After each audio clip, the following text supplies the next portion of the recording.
Hello, my name is Dr. Colin Sumrall, and I'm the invertebrate paleobiologist at the University of Tennessee. Today we're doing a two-part series on Edrioasteroids. First, we're going to discuss the morphology of Edrioasteroids and explain all of their little bits.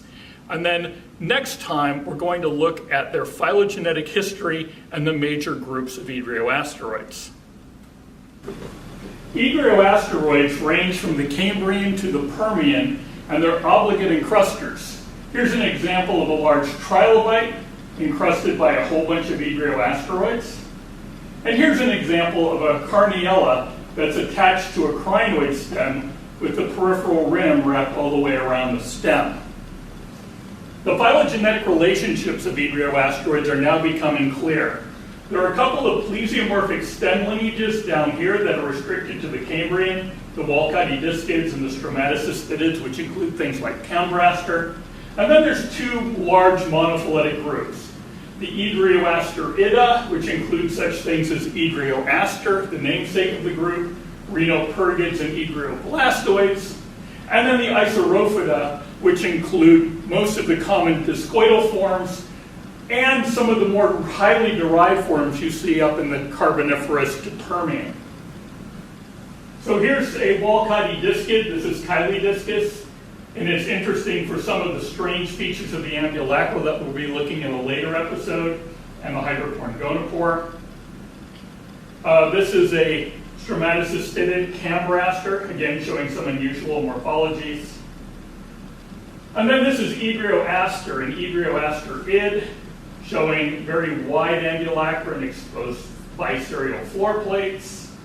And then finally an Isoropid with sort of a discoidal body and spiraling ambulacra. This one is Firstidiscus. So the basic morphology of an Edrioasteroid can best be seen in an Isoropid. The body is circular in outline and discoidal. There's a centrally located mouth that is transversely elongate, and then 5 ambulacra radiate from it in a pattern much like this, showing the 2-1-2 ambulacral symmetry. Sometimes they're straight, sometimes they're curved. Over here, a little bit right of the mouth is the hydropore gonopore complex, and over here is the anal pyramid on the posterior side of the animal. These areas are the interambulacral fields. And then around the whole outside of the animal is a polyplated holdfast called a peripheral rim that has large plates on the outside and increasingly smaller plates to the edge. So those morphologies on a real specimen are shown by this specimen of Isorophus. Here's the centrally located, laterally elongate mouth. Here's the hydropore right here. Here are the 5 curved ambulacra curving away from the mouth. These yellow plates in here are the interambulacral plates, which form the body wall between the ambulacra. Here is the anal pyramid. These green plates are the pedunculate zone, which helps elevate the specimen above the substrate. And these plates in blue are the peripheral rim, which acts as a holdfast, attaching the specimen to a hard substrate. The mouth of an Edrioasteroid, as seen from the inside, is bean-shaped. It's surrounded then by 5 plates called the oral frame plates that are interradially positioned. Those are these elements right here. The hydropore and gonopore, now shown on the left side because we're looking at the inside, so the image is reversed, are positioned right here. And then coming off of that, of the oral frame plates, are a series of ambulacral floor plates which form the food groove, moving food to the mouth. So in an actual specimen, this is what the mouth frame looks like. These purple plates are the oral frame plates surrounding a bean-shaped mouth. This is the hydropore and gonopore situated right here.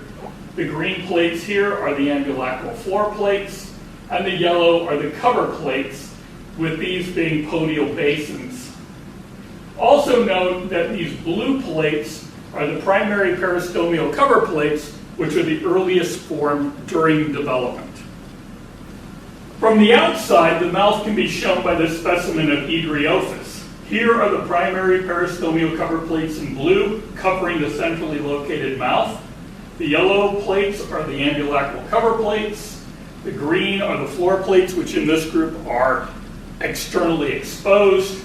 And the red plates are the oral plates, which Isoprophids don't have, but it shows really well here where the hydropore gonopore complex is. In cross-section, the ambulacral floor plates are U-shaped. These form the main food groove that transports food to the mouth. Covering these floor plates are ambulacral cover plates, like this, that serve to roof the ambulacral food groove and protect it. Presumably, ciliated structures or some other thing fitting within that food groove then transport the food to the mouth. Ambulacral cover plates range from a very simple biseries that we see here to a double biserial motif, as we can see here, and in very advanced forms, that double biseries is broken out into 6 plate repeating cycles. You can see here 1, 2, 3, 4, 5, 6 plates, and it repeats mirror image across the ambulacral center. On this specimen Isoprophyus, you can see that double biserial plate pattern right here in the proximal ambulacra. Note that these are the interambulacral plates right here and the peripheral rim. On Neo-Isoprophyucella with linear ambulacra, we can see the same double biserial pattern, but again, the ambulacra are straight, more or less, showing a pedomorphic pattern. Here's the anal pyramid, which is a typical valvular type anal pyramid seen in Isoprophids. But compare the valvular anal structure of Neo-Isoprophyucella to the more primitive anal structure in Chilodiscus with large pointed plates meeting in a center. Finally, the outside of the animal is surrounded by the peripheral rim. Note that a peripheral rim has large plates along the inner margin, and they increasingly become smaller towards the edge, where it's attached to a hard substrate, in this case, a brachiopod. The bottom surface of Isoprophids is not plated. Well, I hope you enjoyed this video on Edrioasteroid morphology, and be sure to tune in next time for an overview of Edrioasteroid phylogeny. Thank you. Thanks for watching, and we'll see you next time.